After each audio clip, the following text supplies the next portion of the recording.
नमस्कार मित्रांनो, welcome to S class education.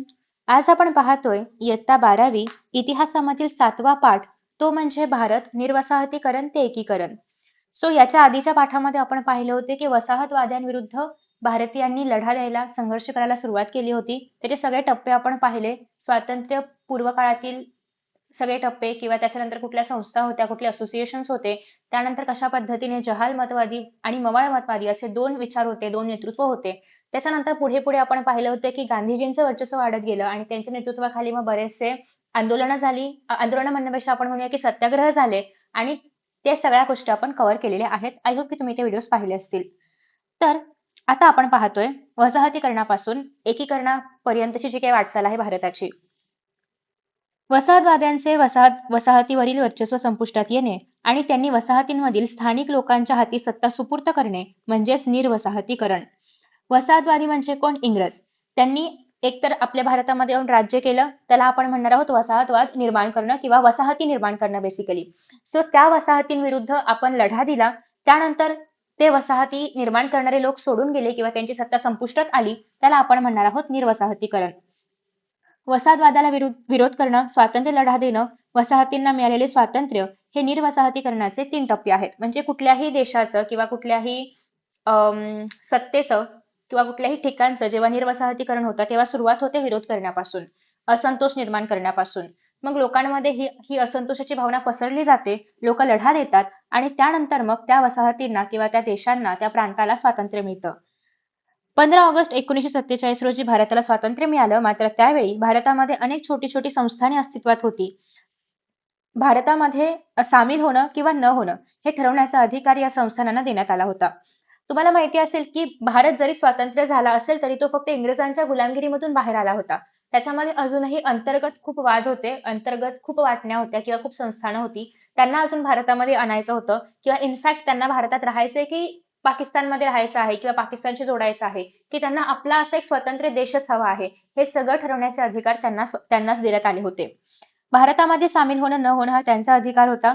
संस्थानांनी भारतात सामील न होण्याचा निर्णय घेतला असता तर भारताचे एकीकरण करणं अवघड होतं. म्हणजेच मग भारत राहिलाच नसता. कारण गोव्याचं वेगळं आहे, महाराष्ट्रामध्ये वेगळं काहीतरी आहे किंवा इव्हन हैदराबादमध्ये वेगळं काहीतरी आहे, आसाममध्ये काहीतरी वेगळं सुरू आहे. बेसिकली या प्रत्येक ठिकाणी वेगवेगळी संस्थानं होती आणि त्यांना जर प्रत्येकाला स्वतःचाच देश हवा असेल किंवा स्वतःचं संस्थान स्वतंत्रच हवं असेल, स्वायत्त हवं असेल, तर अर्थातच पूर्ण भारत एक होणं शक्यच नव्हतं.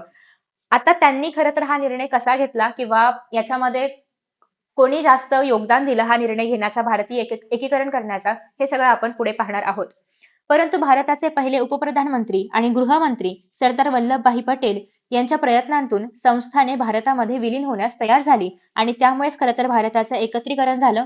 आणि म्हणून तुम्हाला माहिती असेल की गुजरातमध्ये नर्मदा नदीच्या काठावरती आपल्याला पाहायला मिळतं स्टॅच्यू ऑफ युनिटी आणि तो पुतळा आहे वल्लभभाई पटेल यांचा.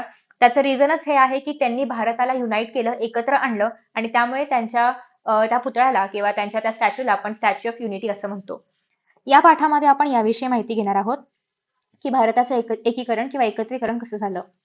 भारत स्वतंत्र झाला तेव्हा भारतामध्ये 600 पेक्षा अधिक लहान मोठी संस्थाने होती आणि स्वतंत्र भारतापुढील हा सगळ्यात मोठा प्रश्न होता की नेमकं हे सगळं एकत्र कसं आणायचं आणि कसा कारभार बघायचा. असहकार आंदोलनाच्या प्रभावामुळे संस्थानांमध्ये राजकीय जागृतीला सुरुवात झाली होती. संस्थानांच्या विलिनीकरणाचा प्रश्न सोडवण्यासाठी सरदार वल्लभभाई पटेल यांनी अतिशय मुत्सद्दीपणे मार्ग काढला. त्यांनी संस्थानिकांना विश्वासामध्ये घेऊन सर्वांना मान्य होतील असा एक सामीलनामा जाहीर केला. म्हणजे खरं तर तुम्ही जेव्हा आपल्या भारतामध्ये सामील व्हाल तेव्हा तुम्हाला हे मिळेल किंवा असं काहीतरी, फॉर एक्झाम्पल भारतीय सैन्याकडून तुम्हाला प्रोटेक्शन मिळेल वगैरे, अशा बऱ्याचशा गोष्टी त्याच्यामध्ये होत्या. आणि मग त्या संस्थानिकांना पण मान्य होत्या आणि अर्थात भारत सरकारला पण, किंवा भारत सरकार असं नाही म्हणता येणार, पण जे काही त्या काळामधले एक सरकार आलं होतं अस्तित्वात त्या सगळ्यांना मान्य होतं. जुनागड, हैदराबाद, काश्मीर या संस्थानांचा अपवाद वगळता इतर संस्थानांकडून या सामीलनाम्याला सकारात्मक प्रतिसाद मिळाला आणि सर्व संस्थाने जी आहे तर ती भारतामध्ये विलीन झाली. म्हणजे साधारणतः 600 संस्थानं होती किंवा त्यापेक्षा जास्त संस्थाने होती आणि ती सगळी भारतामध्ये विलीन झाली, काही मोजकी संस्थाने वगळता. म्हणजे हे एक खूप मोठा सक्सेस आहे. आणि सरदार वल्लभभाई पटेल यांनी कणखर भूमिका घेऊन जुनागड, हैदराबाद आणि काश्मीर या संस्थानांच्या विलिनीकरणाचा पण प्रश्न सोडवला. तर कसा सोडवला तो आता आपण बघूया. पहिला आहे जुनागड. हे गुजरातमधील सौराष्ट्र भागातील एक संस्थान होय. तेथील प्रजा भारताच्या बाजूने तर जुनागडचा नवाब हा पाकिस्तानच्या बाजूने होता. आणि मग जनतेने अर्थातच नवाबाच्या या निर्णयाला विरोध केला आणि जनतेचं मेजॉरिटी मत असल्यामुळे जुनागड हे भारतामध्ये विलीन झालं. नवाब पाकिस्तानामध्ये पळून गेला आणि फेब्रुवारी 1948 मध्ये जुनागड भारतात विलीन झालं. आता हैदराबाद. जेवढं इझिली जुनागड भारतामध्ये विलीन झालं, तेवढं इझिली हैदराबाद नाही झालं. त्याचा एक मुक्तीसंग्राम आहे किंवा त्याची एक वेगळी हिस्ट्री आहे, ते आता आपण बघतोय. हैदराबाद हे भारतातील सर्वात मोठं संस्थान होतं. त्यामध्ये तेलुगू, कन्नड आणि मराठी भाषक प्रदेश एकत्र होते. तेथील सत्ताधीश निजामाने प्रजेच्या नागरी आणि राजकीय हक्कांचा संकोच केला, म्हणजेच हक्क जपले नाहीत आणि आपले हक्क मिळवण्यासाठी संस्थानातील जनतेने तेलंगण भागामध्ये आंध्र परिषद, मराठवाडा भागामध्ये महाराष्ट्र परिषद आणि कर्नाटक भागामध्ये कर्नाटक परिषद या संस्था स्थापन केल्या. संस्थानांच्या मुक्तीलढ्याचे नेतृत्व स्वामी रामानंद तीर्थ यांनी समर्थपणे केलं आणि त्यांना संस्थानातील तिन्ही भागातील निष्ठावान कार्यकर्त्यांनी मोलाची साथ दिली आणि स्वामींनी स्थापन केलेल्या हैदराबाद स्टेट काँग्रेसने संस्थानातील विलिनीकरणाच्या लढ्याला चालना दिली आणि तिथून हा लढा तीव्र झाला. आणि अर्थात मग पुन्हा एकदा इथे पण जनतेलाच भारतामध्ये सहभागी व्हायचं होतं, कारण असंही तो नवाब त्यांच्या हक्कांचा जपणूक करत नव्हता किंवा त्यांचे हक्क त्यांना देत नव्हता आणि त्यामुळे जनतेला भारतामध्ये सहभागी व्हायचं होतं किंवा सामील व्हायचं होतं. हैदराबाद स्टेट काँग्रेसने हैदराबाद संस्थान भारतामध्ये विलीन करावे असा ठराव केला. निजामाने स्वतःचे वर्चस्व गमावण्याच्या भीतीने या ठरावाला विरोध केला, कारण अर्थात हे जर भारतामध्ये विलीन झालं तर मग हैदराबाद संस्थान स्वतंत्र राहणार नाही आणि मग निजाम तिथला इन सो कॉल्ड राजा राहणार नाही असं आपण म्हणू शकतो आणि त्याला अर्थात त्याची भीती होतीच आणि म्हणून तो काही या ठरावाला मान्यता देत नव्हता. त्याचा कल पाकिस्तानकडे जाण्यासाठीचा होता. प्रजा भारताच्या बाजूने तर निजाम प्रजेच्या विरोधात, अशी परिस्थिती या ठिकाणी उद्भवली. सेम जुनागडमध्ये पण हेच झालं होतं. प्रजेला धडा शिकवण्यासाठी निजामाचा हस्तक कासिम रजवी याने निजामाच्या पाठिंब्याने रझाकार नावाची संघटना स्थापन केली आणि कासिम रजवी व त्याची रझाकार संघटना यांनी लोकशाहीवादी चळवळीला पाठिंबा देणाऱ्या प्रजेवरती अत्याचार केले. मग आता अर्थात सरळ मार्गाने प्रजा ऐकत नाहीये, तर मग त्यांनी प्रजेवरती अत्याचार करायला सुरुवात केली. निजाम आपल्या भूमिकेवरती अडून राहिला की पाकिस्तानमध्येच विलीन झाला पाहिजे हैदराबाद, बट प्रजा पण आपल्या म्हणण्यावरती ठाम होती आणि सामोपचाराने धोरण फेटाळून चर्चेचे दरवाजे बंद केले. अखेरीस भारत सरकारने निजामाविरुद्ध पोलीस कारवाई केली, ज्याला आपण ऑपरेशन पोलो असं म्हणतो, आणि शेवटी 17 सप्टेंबर 1948 रोजी निजाम शरण आला आणि हैदराबाद हे संस्थान भारतामध्ये विलीन झालं. ऑपरेशन पोलो लक्षात ठेवायचं आहे. हैदराबाद मुक्तीसंग्रामातील मराठवाड्याचे योगदान. या लढ्यामध्ये स्वामी रामानंद तीर्थ, गोविंदभाई श्रॉफ, बाबासाहेब परांजपे, दिगंबरराव बिंदू आ. कृ. वाघमारे, अनंतराव भालेराव, फुलचंद गांधी, माणिकचंद पहाडे, देवीसिंग चौहान, आशाताई वाघमारे, दगडाबाई शेळके इत्यादींनी सक्रिय सहभाग घेतला होता. तसेच या लढ्यामध्ये वेदप्रकाश, श्यामलाल, गोविंद पानसरे, श्रीधर वर्तक, बहिर्जी शिंदे, जनार्दन मामा इत्यादींनी हौतात्म्य पत्कारले, म्हणजेच त्या लढ्यामध्ये ते मारले गेले. हैदराबादच्या मुक्ती लढ्यामध्ये मराठवाड्यातील नेत्यांचा व जनतेचा सिंहाचा वाटा होता आणि 17 सप्टेंबर हा हैदराबाद मुक्ती संग्रामाचा दिवस मराठवाड्यामध्ये मराठवाडा मुक्ती दिन म्हणून साजरा केला जातो. सो आपण बघितलं की जुनागड कशा पद्धतीने भारतात सामील झाला, सेम विथ हैदराबाद. आता बघायचं आहे काश्मीरची समस्या. भारत स्वातंत्र्य झाल्यावर भारत आणि पाकिस्तान यापैकी कोणत्याही एका देशामध्ये सामील न होण्याचा निर्णय जम्मू काश्मीरचा राजा हरी सिंग याने घेतला. म्हणजे त्याला भारतातही जायचं नव्हतं, त्याला पाकिस्तानमध्येही जायचं नव्हतं. यासाठी पाकिस्तान हरिसिंगावर दडपण आणू लागलं की त्याने पाकिस्तानामध्ये सामील झालं पाहिजे काश्मीर. ठीक आहे.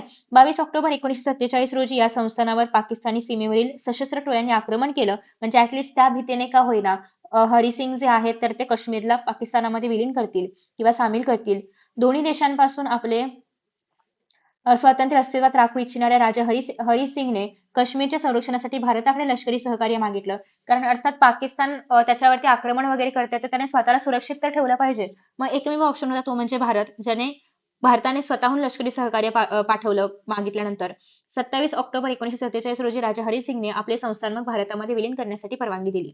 भारत सरकारकडे आपला सामीलनामा सुपूर्त केला आणि अशा प्रकारे काश्मीर भारतामध्ये विलीन झाल्यानंतर भारतीय लष्कर काश्मीरच्या रक्षणासाठी गेलं.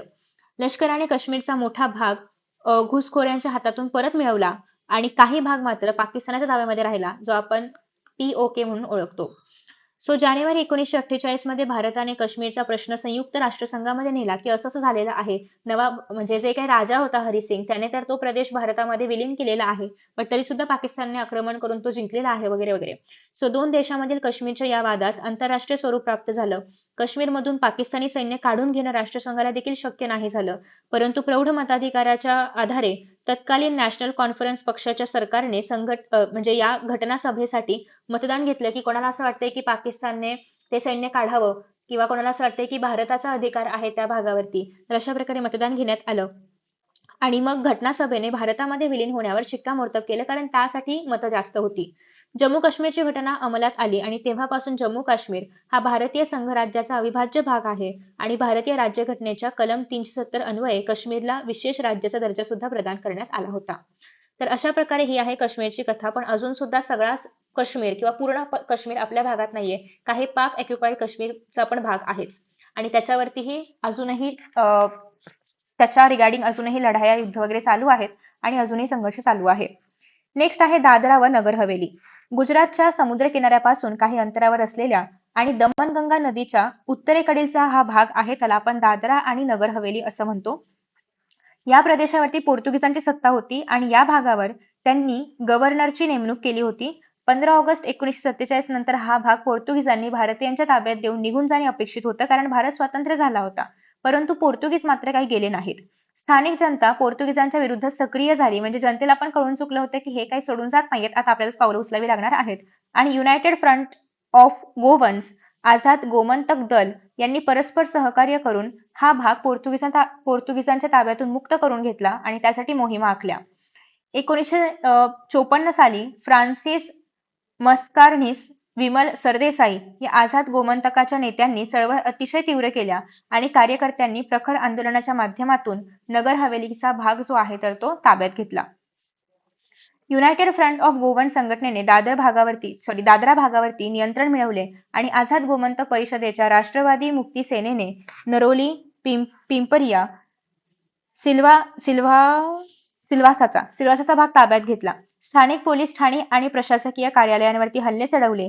जनतेचा प्रक्षोभ लक्षात घेऊन पोर्तुगीज सैन्याने माघार घेतली आणि पोर्तुगीजांना पण कळून चुकले होते की आता आपली सत्ता इथे नाही टिकू शकत, आपण माघार घेतली पाहिजे.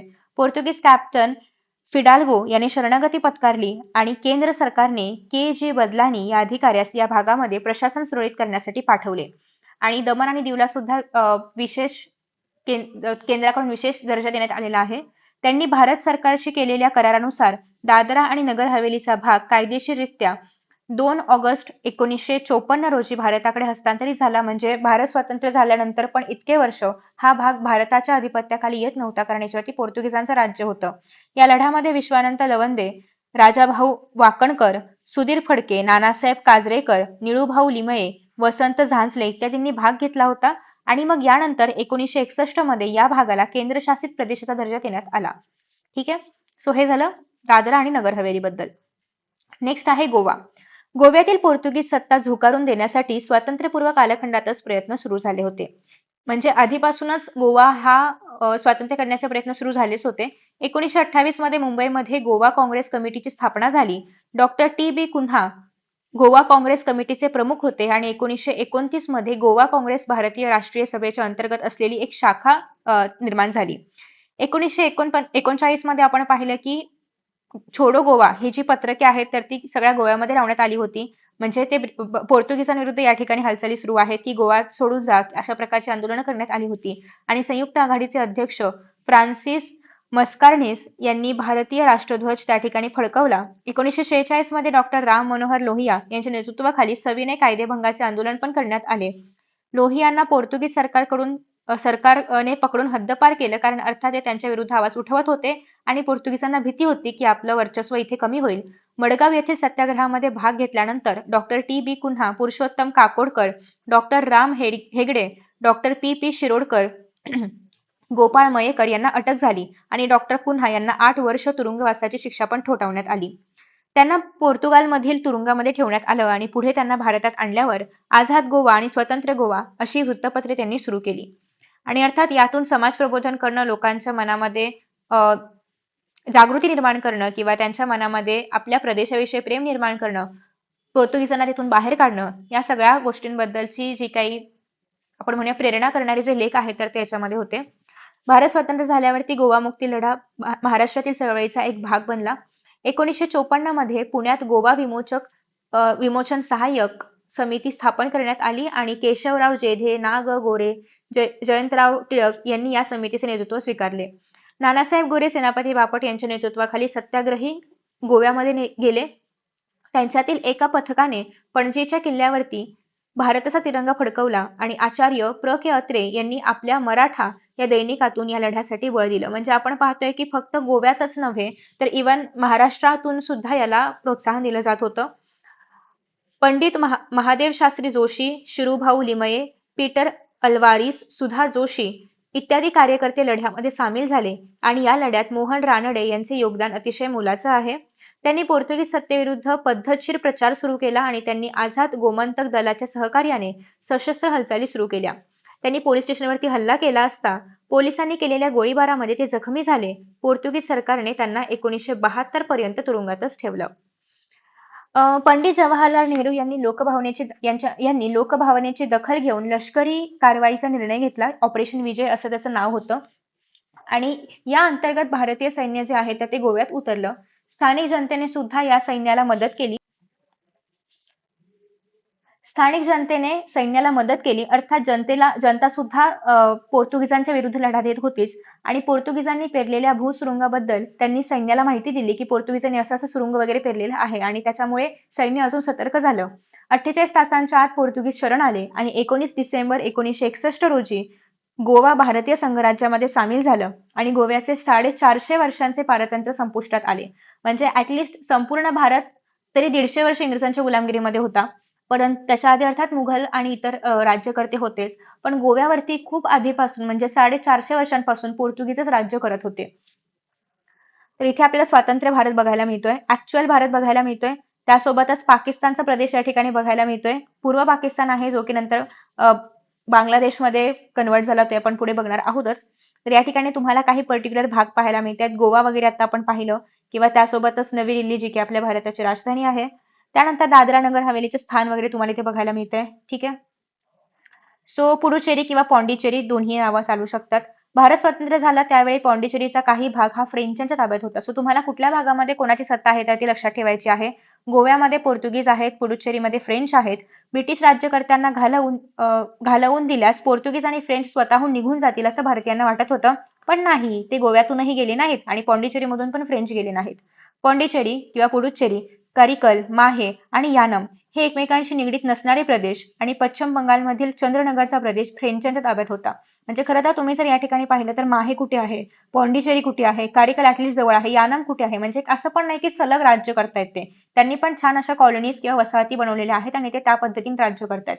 किंवा या ठिकाणी बघा चंद्रनगर कुठे आहे, म्हणजे काही संबंध आहे का, आसपास आहेत का प्रदेश, नाही, पण तरी पण त्यांची सत्ता अजूनही म्हणजे इव्हन भारत स्वतंत्र झाल्यानंतर पण त्या प्रदेशांमध्ये होती. त्यानंतर पुढे आहे फ्रान्स सरकार आपल्या ताब्यातील प्रदेश सोडायला तयार नव्हतं. पॉंडिचेरी येथे कामगार नेते व्ही सुबैया यांच्या नेतृत्वाखाली लोक संघटित झाले. त्यांची दखल घेऊन भारत सरकारने फ्रान्स सरकारकडे पॉंडिचेरी भारताला परत करण्याची सुद्धा मागणी केली. जून 1948 मध्ये दोन्ही सरकारमध्ये करार झाला आणि परत पॉंडिचेरी भारतामध्ये विलीन करण्याचा निर्णय घेण्यात आला. वाटाघाटी, आंदोलन आणि प्रत्यक्ष कारवाई या मार्गाने पॉंडिचेरीचा प्रश्न सोडवण्याची शक्यता निर्माण झाली. त्यानंतर पुढे असं आहे की 1949 ते 50 यामध्ये सर्व मताने चंद्रनगर सुद्धा भारतामध्ये विलीन झालं.